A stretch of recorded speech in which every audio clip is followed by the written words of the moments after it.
우리가 하나님의 나라 백성이 되면 하나님의 백성답게 살게 해 주시는구나. 하나님이 그렇게 해 주세요. 예수 동행일기를 쓰면서 예수님이 점점점 제 마음에 왕이심이 분명해졌어요.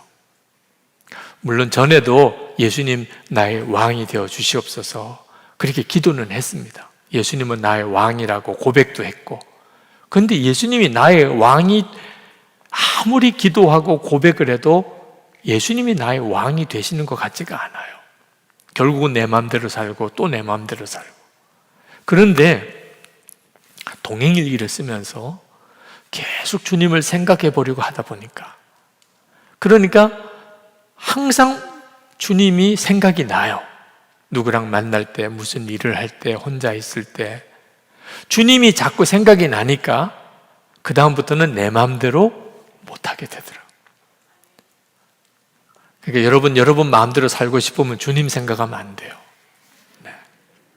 그냥 무조건 저질러야 그럼 참 바보죠. 예수 동행일기를 쓰면서 제 안에 일어난 변화가 예수님의 왕이 되시는 역사가 이렇게 되는 거구나.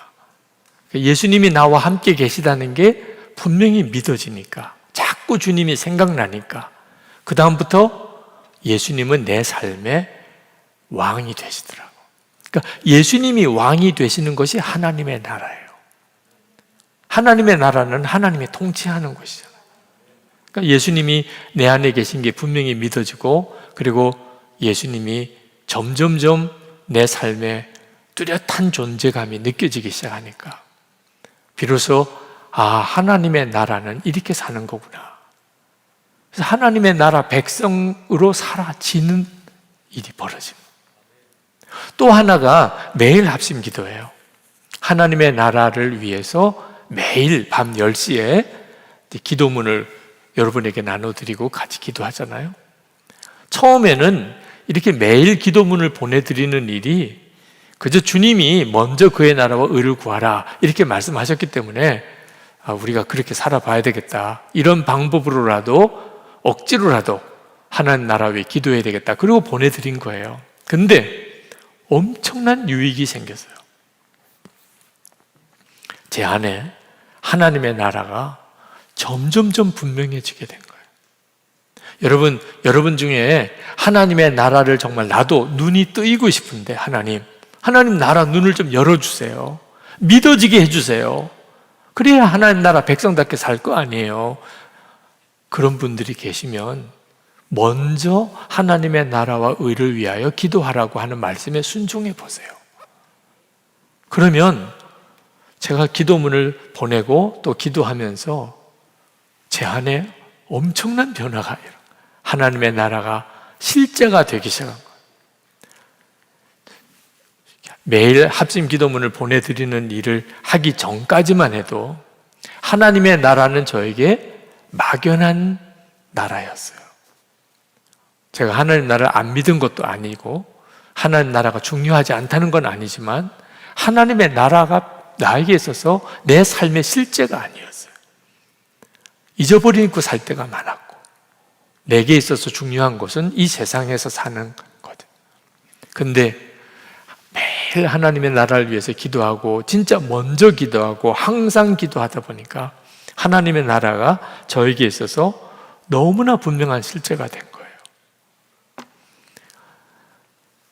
저는 여러분들이 정말 하나님의 나라를 위해서 처음에는 억지로 기도하는 것 같지만 그 기도가 여러분들을 살리게 돼요. 사람은 다 마음에 갈망이 있습니다. 크게 3가지 부류가 있어요. 하나는 뭘 먹을까, 뭘 입을까, 어떻게 하면 부자 될까, 어떻게 하면 성공할까, 어떻게 하면 건강하게 살까, 어떻게 하면 재밌게, 어떻게 하면 맛있는 거 먹고, 이런 갈망이 있는 사람. 여기도 있다고 제가 말을 하고 싶긴 한데 조심스럽기도 해요. 항상 그 생각밖에 없는 사람, 성령 집회는 그런 사람들은 잘 안 와요. 별로 맛있는 게 없으니까 여기는. 근데 또 하나가 어떤 사람이 있냐면, 어떻게 하면 우리 이 환경을 잘 지킬 수 있을까? 어떻게 하면 우리 나라가 정의로운 나라가 될 수 있을까? 어떻게 하면 빈곤이 없어질 수 있을까? 어떻게 하면 세상에 평화가 올 수 있을까? 훌륭한 사람들이죠. 그죠? 공동체와 그리고 세계 환경과 평화를 생각하는 사람들. 이런 부류의 사람들이 있습니다. 이런 분들이 정치인이 되셔야 되죠. 그죠? 항상 관심이 그런 쪽으로 가 있으니까. 그래서 또 한 부류의 사람이 있는데 그 사람은 어떻게 하면 하나님의 통치가 이 땅에 이루어질 수 있을까?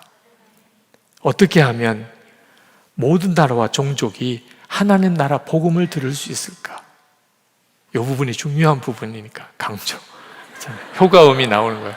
어떻게 하면 정말 모든 나라 종족들이 하나님의 복음을 들을 수 있을까? 이렇게 또 아멘이 나오기도 하는 거예요. 하여튼 이런 마음의 갈망이 있는 사람들이 있다니까요. 여기 있는 분들이 상당수가 그러리라고 생각합니다. 사람은 그 갈망 때문에 달라지는 거예요. 뭘 먹을까, 뭘 입을까, 뭘 어떻게 하면 잘 살까, 뭐 어떻게 하면 부자 될까, 이런 욕망이 있는 사람도 있고, 세상 사람이죠. 어떻게 하면 환경도 지키고 평화도 지키고, 어떻게 하면 가난한 사람 빈곤도 퇴치하고, 이런 생각을 하는 사람들도 있고, 어떻게 하면 하나님의 통치가 이루어질 수 있을까? 어떻게 하면 복음이 전해질 수 있을까?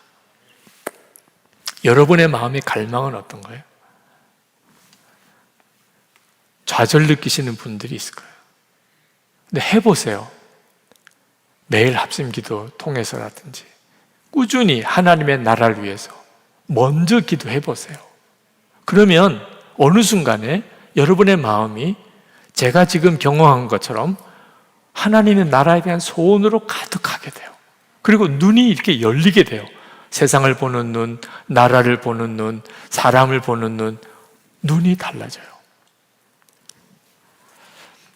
이면수 목사님이 2년 반 동안 북한에서 억류되어 있다가 석방돼 나오셨는데 참 묘하게도 개인적인 어떤 관계가 전혀 없는데도 우리 매일 합심 기도에서 이면수 목사님의 석방을 위해서 계속 기도했었어요.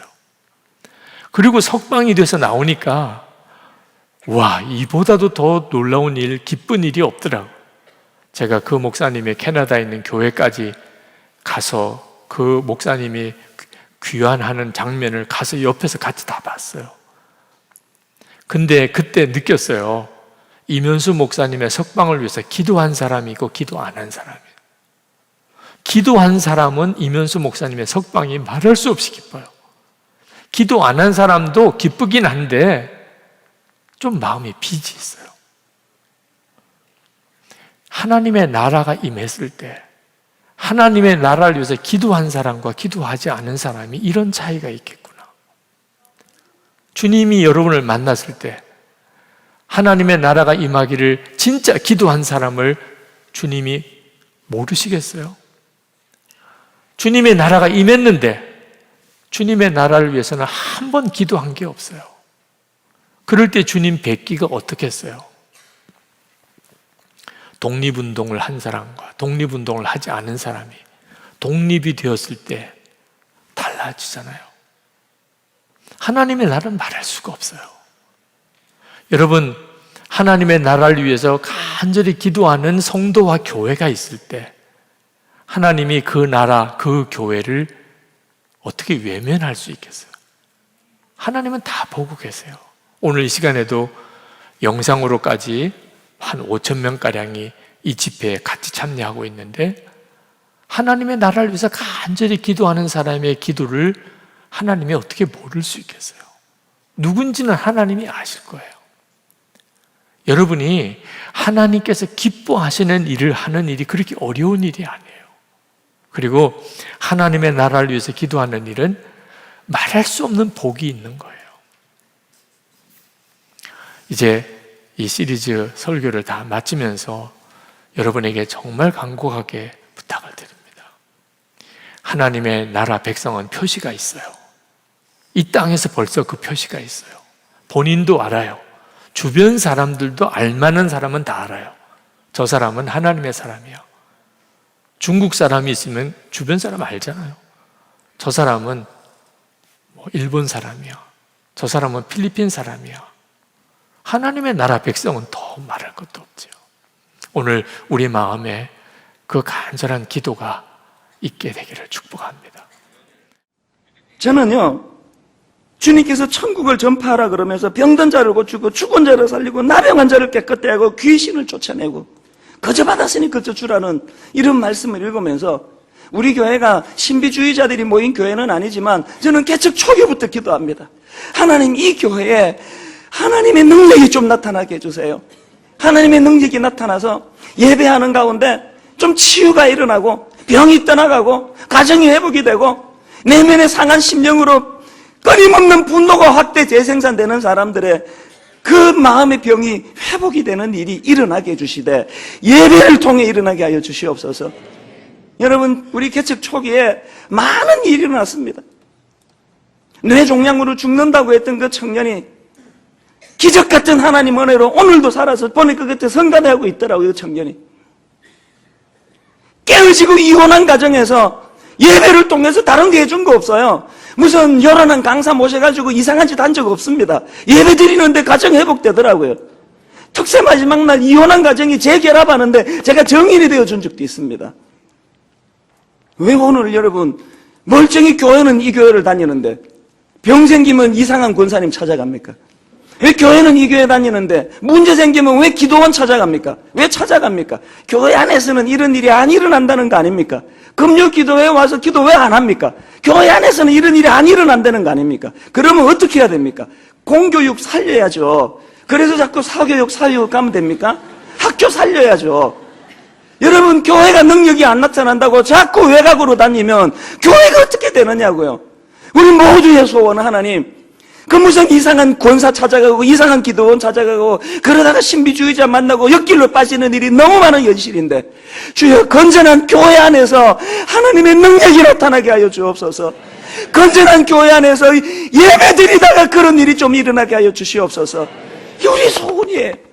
예배 드리는 가운데 하나님의 다스림이 일어나고 그 하나님의 통치가 일어나는 그곳에서 병이 떠나가는 역사가 일어나기를 바랍니다. 여러분의 가정이 회복되시기 바랍니다. 자녀의 내면이 치유되는 능력이 예배 가운데 나타나게 되시기를 바랍니다. 이게 현재적으로 임하는 하나님의 나라예요. 그런가 하면은 빌립보서 4장 13절에 나오는 또 다른 능력, 내게 능력 주시는 자 안에서 내가 모든 것을 할 수 있느니라. 이 능력은 무슨 능력입니까? 이겨낼 수 있는 초월하는 능력. 비천에 처하고 모함을 당하고 오해를 당하고 가정에서 쫓겨남을 당하고 절망적인 상황 가운데서도 하나님 다스리는 하나님의 영역 아래 있는 자들의 특권, 내게 능력 주시는 자 안에서 이 모든 것을 넉넉히 이길 수 있는 능력을 가지게 되는 이 능력. 저는 예배 잘 드린 여러분 더 강해지시기를 바랍니다. 더 담대하시고, 이게 현재적 천국의 특권이에요. 그런가 하면 마지막 네 번째로 현재적 하나님 나라를 누리는 사람들의 특권이 뭡니까? 내면적으로는 거룩이요, 그것이 흘러넘치면 성김인 줄로 믿습니다. 여러분, 오늘 이 시간 이후로 이 베드로전서 1장 16절만큼은 머리에 그냥 각인을 시켜야 됩니다. 내가 거룩하니 너희도 거룩할지니라. 예수 믿는 우리들에게 이 말씀은 선택이 아닙니다. 하나님이 거룩하시기 때문에 그 하나님의 통치권 아래에 있는 우리 모두가 거룩해야 된다는 거예요. 여러분, 거룩하지 않은 목사가 전하는 거룩한 메시지가 힘이 있겠습니까? 입만 떼면 거짓말하는 목사가 전하는 그 메시지가 능력이 나타나겠습니까? 오늘 우리가 회복해야 되는 건 거룩이에요. 이 거룩을 위하여 목숨을 걸어야 돼요. 그리고 이 거룩이 바깥으로 흘러넘치는 것이 섬김이에요. 뭐라고 그랬습니까? 유사품 사랑은 탐욕이에요. 점점 더 가지려는 마음의 상태예요. 그러나 하나님의 진품 사랑은 흘러넘쳐 들어온 이 거룩으로 흘러내보내는 것이 섬김입니다. 여러분, 내일 오전에 꼭 기도하셔야 됩니다. 지난주 말씀드렸던 지금 여기 장애인 복지관 그 수탁을 지금 전문가들이 지금 우리 교회를 심사합니다. 그래서 여기에 탈락되지 않도록, 여러분, 뜬금없이 알지도 못하는 그 장애인을 위하여 출연금을 무려 20억 원이라는 돈을, 그리고 매년 10억씩 지금 쏟아넣어야 되는 일을 왜 해야만 되느냐고요? 왜 해야 된다고요? 그게 교회이기 때문에 그렇습니다. 탐욕적이고 이기적인 사람들의 집단이 아니라 흘려보내는, 내어주는 이것이 진품 사랑이기 때문입니다. 거룩하십니까? 여러분 직장에서 거룩하십니까? 그리고 여러분의 사랑을 흘려내보내고 계십니까? 그런가 하면은요, 큰 두 번째로 미래적 하나님 나라, 이 미래적 하나님 나라 어떻게 해야 됩니까? 소망해야 된다고요. 소망해야 된다. 현재적 하나님 나라는 누려야 된다면 미래적 하나님 나라는 소망해야 된다는 겁니다. 저는요, 이 미래적 하나님 나라를 소망하고 사는 게 뭔가를 생각하면 다윗의 대관식을 생각합니다.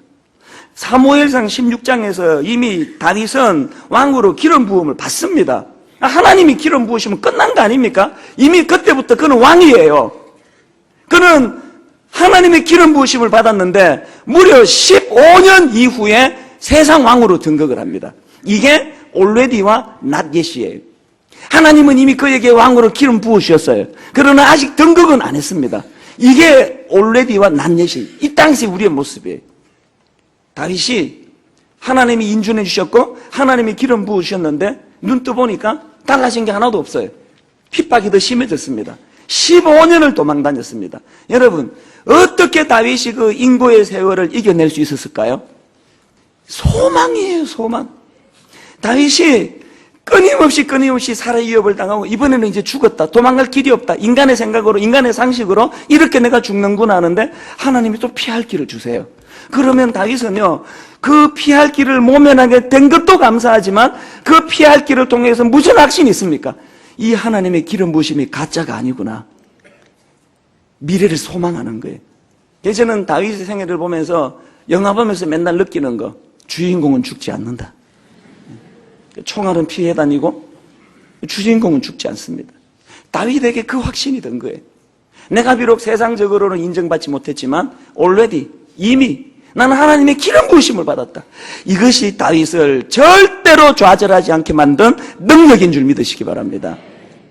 저는 이 말씀을 준비하다가 개척 초기가 또 생각이 나더라고요. 제가 이제 서러웠을 때니까. 지금은 제가 뭐 이렇게 폼 잡고 막 이렇게 설교하지만요, 개척 초기에는 참 초라했습니다. 왜냐하니까 어른 사역을 해본 적이 없어요. 저는 2002년 2월 마지막 주일날 고3 아이들 이제 졸업 예배 시켜주고, 그리고 3월 첫 주부터 이제 예배를 시작한 사람이에요. 그러니까 10년 동안 중등부 애들만 상대하고 고등부만 상대해 놓으니까 이제 여러분 생각해 보세요. 이 큰 강당에 그때 창립 멤버가 30몇 명. 그렇게 하고 뭐 몇 명이나 모였겠습니까? 예배를 드리는데요, 이 여러분이 이렇게 꽉 차면은 이게 다 여러분이 그 흡음재예요. 이게 소리가 다 흡수가 되는데 여기에 드문드문 앉아 있으면요, 이게 이렇게 소리가 흡음이 안 되고 저기 벽을 때리고 저에게 다시 그 소리가 돌아와요. 그래서 사랑하는 여러분 붐붐붐붐붐 이 소리가 저에게 들려가지고 이 소리가 잘 안 들려요. 그리고 그때 무슨 소문이 자꾸 나는가 하면은 저 사람은 청소년 사역만 했던 사람이라는 거예요. 그래가지고 저 교회는 그 애들 보내는 교회지 어른들 가는 교회가 아니래요. 그런 소문이 초반에 꽤 나갔습니다. 그 교회는 그 애들 보내는 거라고. 그리고 이렇게 설교하고 나면은 이제 딱 와서 듣고는 나가면서 진짜 그러네, 애들이네. 그러고 가시는 거예요. 그때 제가 42살, 얼굴은 35살. 이지 않았을까? 자꾸 설교 깊이가 없다 그러죠. 애들용이라 그러죠. 제 마음이 얼마나 가난했겠습니까? 새벽에 여기 나와 앉아 있으면은요, 눈물밖에 안 나와요. 그때마다 하나님 주신 찬양이 이거예요.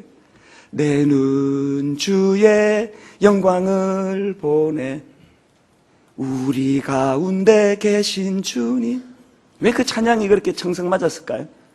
눈 감으면 주님의 영광이 보이는데 눈 뜨면 교회는 그냥 이사장님이 얼마나 원망했는지 뭐를 이렇게 크게 지어가지고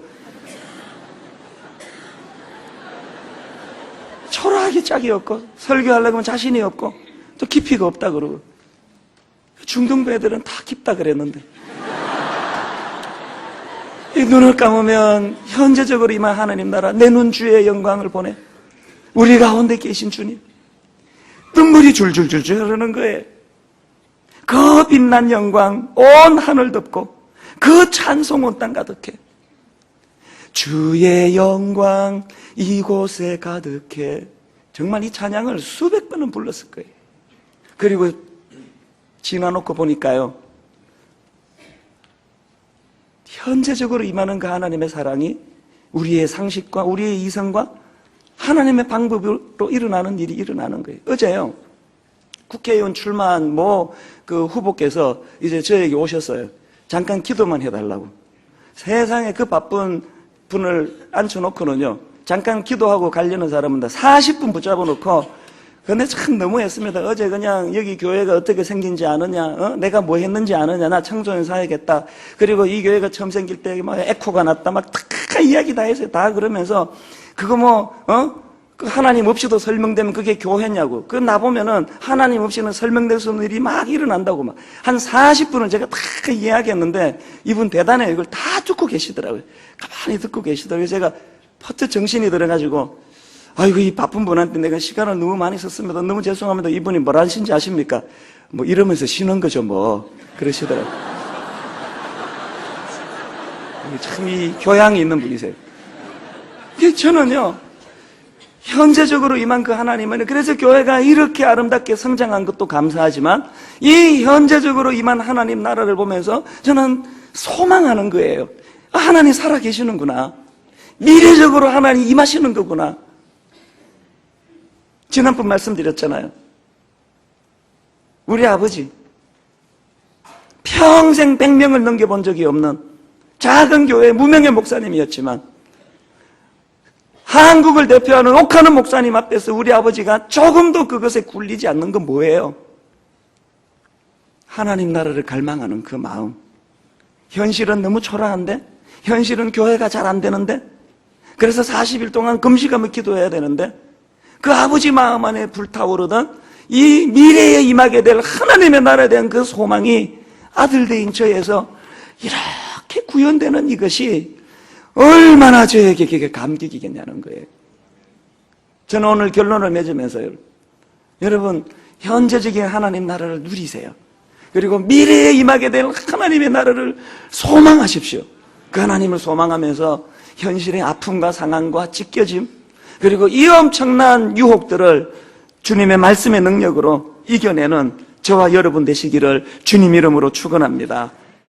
저는 지금 이 시간에도 여러분들을 향해서, 여러분들의 삶을 향해서 하나님은 끊임없이 말씀하시고 예배를 통해서, 찬양을 통해서, 기도를 통해서, 오늘 이 말씀을 통해서 여러분들에게 끊임없이 말씀하시고 계세요. 근데 문제는 우리들이 그 말씀을 들으려 하지 아니하고 구별하려고 하지 않는 거죠. 여러분들이 찬양을 할 때, 기도할 때, 말씀을 들을 때 여러분들이 마음을 열고 여러분들의 생각을 열고 하나님께서 이 말씀을 통하여 나에게 무엇을 말씀하시는가, 그것을 저는 이렇게 표현하고 싶어요. 묵상하는 습관이다. 여러분들의 삶의 한가운데서 여러분들이 하나님의 말씀을 들으려고 묵상하는 습관을 가지면 여러분들 속에 하나님의 생각이 들어옵니다. 제가 이렇게 설교 준비하면서 쭉 적은 것이, 하나님의 생각은 어떤 생각인가? 긍정적이다, 진리, 친밀함, 기쁨, 용서, 평안함, 승리, 소망, 인내. 하나님의 생각이 우리들에게 들렸을 때 이런 단어들이 생각이 나요. 하나님의 생각은 절대로 우리들의 삶에 긍정적입니다. 하나님의 생각은 절대적으로 우리들의 삶을 진리로 인도합니다. 하나님의 생각은 우리로 하여금 하나님과의 친밀감을 회복시켜줍니다. 하나님의 음성이 우리들에게 들렸을 때는 어떤 환경에서든지 기쁨이 회복됩니다. 용서할 수 있게 만들어지고 내 마음에 강같은 평안함이 찾아옵니다. 그리고 내 삶에 확신이 생깁니다. 내가 승리했다고 하는, 그래서 소망이 생기고 인내할 수 있는 일이 생깁니다. 그래서 제가 읽은 겁니다. 3초의 이유라는 글입니다. 읽어드릴게요. 내 차 앞으로 끼어드는 차가 있으면 3초만 서서 기다리자. 그 사람 아내가 정말 아플지도 모른다. 친구와 헤어질 때 그의 뒷모습을 3초만 보고 있어주자. 혹시 그가 가다가 뒤돌아봤을 때 웃어줄 수 있도록. 길을 가다가 아침 뉴스에서 불행을 맞은 사람들을 보면 잠시 눈을 감고 3초만 그들을 위해 기도하자. 언젠가는 그들이 나를 위해 기꺼이 그러할 것이다. 정말 화가 나서 참을 수 없을 때라도 3초만 고개를 들어 하늘을 보자. 내가 화낼 일이 보잘것 없지는 않은가. 차창으로 고개를 내밀다가 한 아이와 눈이 마주쳤을 때 3초만 그 아이에게 손을 흔들어 주자. 그 아이가 크면 분명 내 아이에게도 그러할 것이다. 죄 짓고 감옥에 가는 사람을 볼 때 욕하기 전에 3초만 생각하자. 내가 그 사람의 환경이었다면 어떻게 되었을까? 아이가 잘못을 저질러 울상을 하고 있을 때 3초만 말없이 웃어주자. 잘못을 뉘우치며 내 품으로 달려올지도 모른다. 저는 오늘 여러분들에게 이렇게 얘기하고 싶어요. 3초만 더 기도해보자. 3초만 더 우리들의 인생에서 하나님의 음성을 들으려고 기다려보자. 그러면 우리는 하나님께 복종하는 삶을 살 수 있을 것이다. 하나님의 말씀을 기다릴 수 있는 여유. 두 번째, 명령을 받은 후에 내 생각 때문에 하나님의 뜻이 가리워지지 않도록 주의해야 한다. 우리들이 늘 고민하는 것은 하나님의 음성을 들었을 때, 하나님의 뜻을 알았을 때 내 생각이 남아있기 때문입니다. 내 생각이 하나님의 생각을 가리우면 절대로 우리는 하나님 말씀의 명령 복종하는 사람이 될 수 없습니다.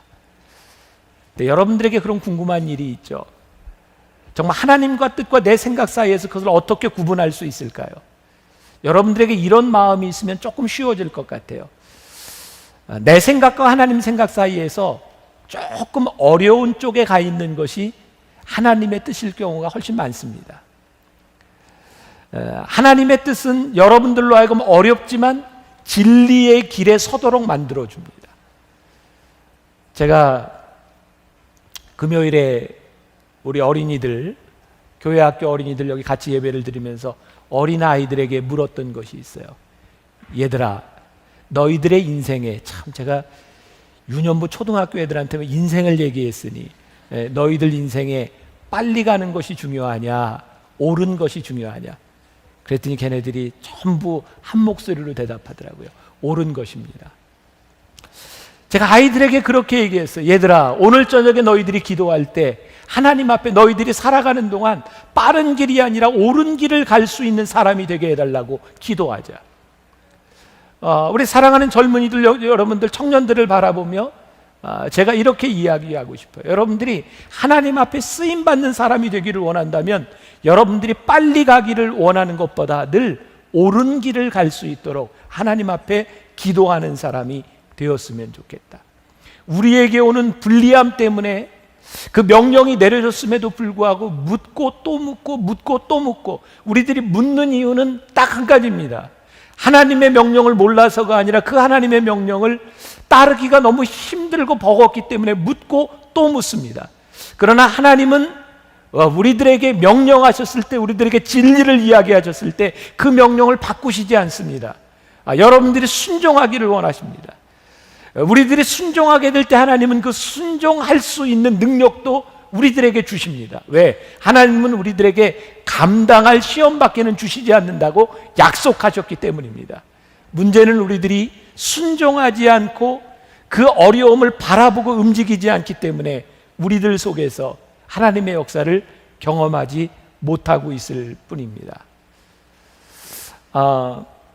오늘 찬양을 한 우리 충주 형제, 제가 이번 주에 브로드웨이 42번가 뮤지컬을 보고 왔어요.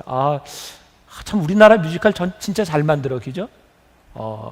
아마 지방 공연을 이제 앞으로 시작한다고 하는데, 물론 우리 충주 형제가 주연을 맡아서 우리 교회 청년이 주연을 맡았다는 게 너무 자랑스럽기도 하고, 그래서 뮤지컬을 봤어요. 그 뮤지컬에 제일 멋있는 것은 제가 생각할 땐 군무였던 것 같아요. 탭댄스를 추는데 너무 멋있는 거예요.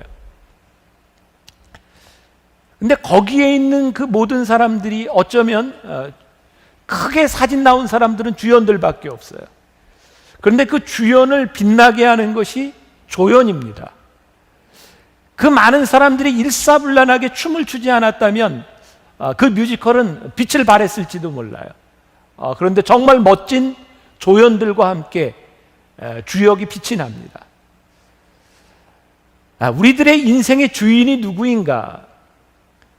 우리들의 삶의 주님을 드러내는 것은 멋진 여러분들의 섬김을 통해서 주님이 빛이 납니다. 여러분, 주님이 빛이 나면 여러분들의 인생이 빛이 납니다. 왜냐하면 하나님께서 여러분들을 그런 인생에, 여러분들의 삶을 디자인해 놓으셨기 때문입니다. 예수님께서 오늘 종과 주인과의 관계에 있어서 분명히 하시고자 하는 일이 있습니다. 너희들이 하나님의 일을 하고 나서 관계를 분명히 하자. 밭에서 일을 하고 논에서 일을 하고 양을 치다 왔는데 주인이 그 종에게 너 가서 밥 먹어 라고 이야기하지 않습니다. 와서 밥 차려. 이유는 뭡니까? 그건 종이 해야 될 일이기 때문입니다. 듀티, 너희의 의무이기 때문이다. 우리들이 주님의 종으로 우리들이 쓰임받는 데 있어서 우리들에게 필요한 것은요, 우리의 권리가 아니라 우리의 의무입니다. 너무 가혹하게 들리나요? 주님은 우리를 부르셨을 때 우리들에게 해야 될 의무를 맡기셨어요. 필요한 사람으로서 종의 가장 필요한 조건은 주인이 시키는 대로 하는 겁니다. 만일 주인이 종의 눈치를 봐야 된다면 얼마나 불편하겠습니까? 그것은 좋은 종이 아닙니다. 주인이 눈치 보지 아니하도록 끝까지 섬기고 명령에 따르는 것, 그것이 종이 가져야 될 모습입니다. 자, 여기까지는 여러분들의 마음이 불편했는지 몰라요. 그러나 한 가지, 이 종이 된다고 하는 것은 사도 바울은 이렇게 이야기합니다. 스스로 너희들이 자유의 몸이 되었지만 너희들이 자유로 종이 되었다. 옛날 유대 풍습에 의하면 빚을 지면 남의 집에 종이 됩니다. 그런데 종이 풀려날 때가 됐는데 그 주인이 너무 좋아서 나는 당신의 종으로 살겠습니다 라고 얘기하면 그 사람이 자유의 종이 됩니다. 자유를 얻었으나 스스로 종이 됩니다. 왠지 아세요? 그 주인이 너무 좋기 때문입니다. 오늘 주님께서 이야기하는 이 종은 여러분들이 억지로 끌려와서 여러분들의 듀티를 하는 그 종이 아니라 하나님이 너무 좋아서 여러분들을 구원하신 그 구원의 기쁨에 못 이겨서 여러분들이 주님의 종이 되어서 사는 것이 내 삶의 행복입니다라고 선언한 사람들. 그래서 오늘 여기에 모인 우리 믿음의 공동체는 주의를 지킵니다. 오늘이 무슨 날이에요? 로드스데이입니다. 주님의 날. 그리고 오늘 우리는 예수님을 주인이라고 고백합니다. 그분은 나의 삶의 주인이십니다. 당신이 나의 삶의 주인이 되셔서 당신이 나에게 하라고 하시는 그 일에 내 삶의 기쁨이 있습니다. 지금 여기 있는 사람들은 잘 모르는 노래일 것 같아요. 옛날에 그런 유행가가 있었습니다. 나는 내가 좋아서 순한 양이 되었지. 여러분 알아요? 몰라요? 이런 노래 몰라요? 여기는 이렇게 아시는 분인 것 같으네. 네. 나는 내가 좋아서 순한 양이 되었지. 그리고 쭉 나가다가 내 곁에 있어주 아이고 이게 노래를 못하는 건지 목소리가 이런 건지 내 곁에 있어주 할 말은 모두 이것뿐이야. 내 곁에 있어주 나는 내가 좋아서 순한 양이 되었지. 내가 연애할 때 별명이 순한 양이었어요. 우리 집사람이 나한테 늘 순한 양이었는데 결혼하고 왜 이런 양이 됐냐고. 나는 내가 좋아서 순한 양이 되었지. 남들이 보기에는 그 순한 양이 이해가 되지 않는 거죠. 그런데 순한 양이 되는 것에 대한 기쁨, 그 가치 있는 것에 대한 즐거움, 하나님께서 우리를 부르신 일에 대한 정말 기쁨과 즐거움과 우리들의 구원의 기쁨이 우리로 하여금 종이 되게 만듭니다. 이 종을 우리는 자유의 종이라고 부릅니다. 이것이 하나님 나라의 종이 되기를 원하는 사람들, 이 모임의 공동체, 이것이 교회입니다. 사랑하는 여러분, 우리가 꿈꿔야 되는 것, 여러분 젊은이의 때에 여러분들이 꿈꿔야 되는 것, 내가 어디에 내 목숨을 걸고 내 사명을 가지고 살아갈 것인가. 여러분들을 부르신 여러분들에게 놀라운 삶을 디자인해 놓으신 하나님 앞에 여러분들이 그런 삶을 살아갈 수 있기를 간절히 소원하고, 여러분들에게 주어진 삶의 그 순간들과 여러분들에게 주어진 그 환경 가운데서 하나님의 음성을 들을 수 있는, 특별히 이번 여름이 여러분들에게 그런 하나님의 음성을 듣는 시간들이 될 수 있도록 여러분들의 삶을 이렇게 투자할 수 있는 귀한 시간들, 기회 여러분들이 되시기를 주님의 이름으로 간절히 축원합니다.